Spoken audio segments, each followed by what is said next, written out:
What's up, family? It feels so good to be back.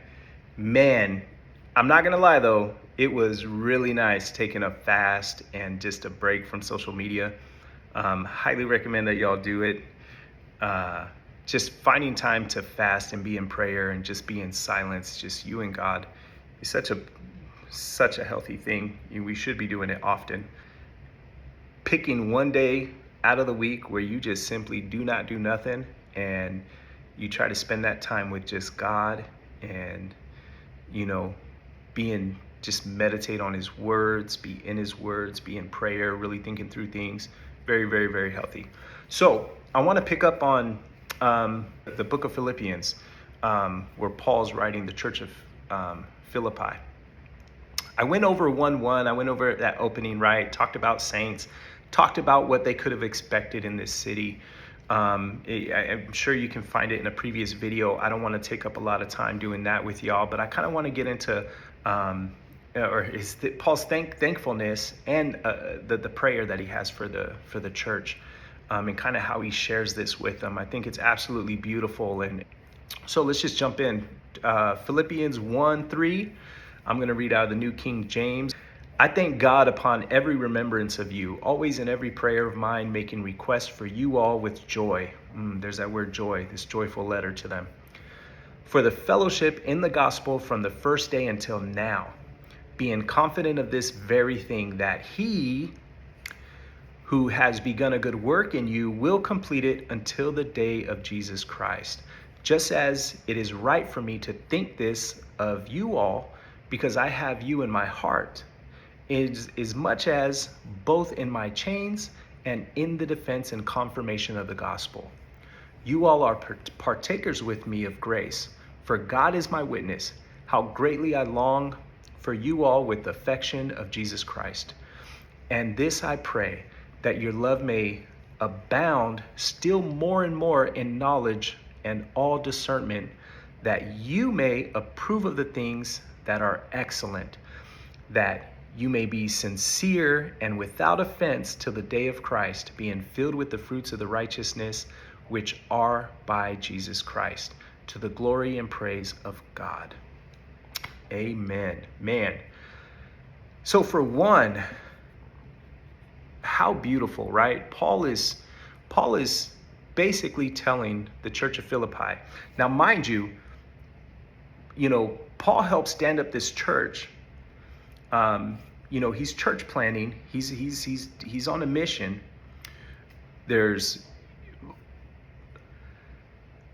At this time when he writes this, we know Paul's in prison in Rome. Okay, and which means he's like some 800 miles away.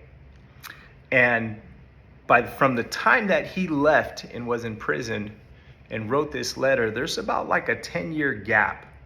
All right, so keep in mind, right? Paul came, inspired and encouraged, shared the gospel, stood up this church. Philippi obviously run with it. They make him proud. He's proud of the life that they're living.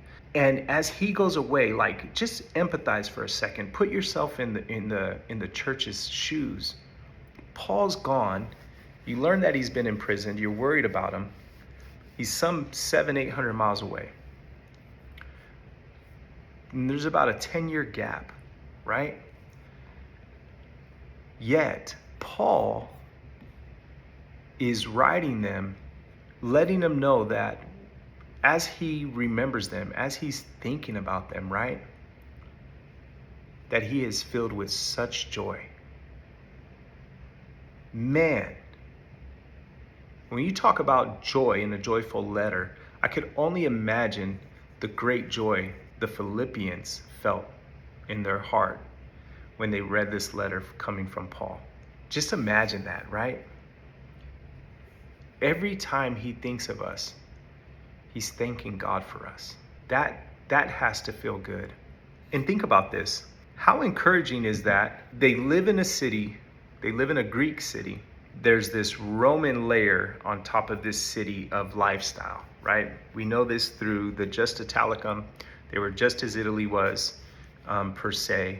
They would have had a lot of retirees shipped there from Rome.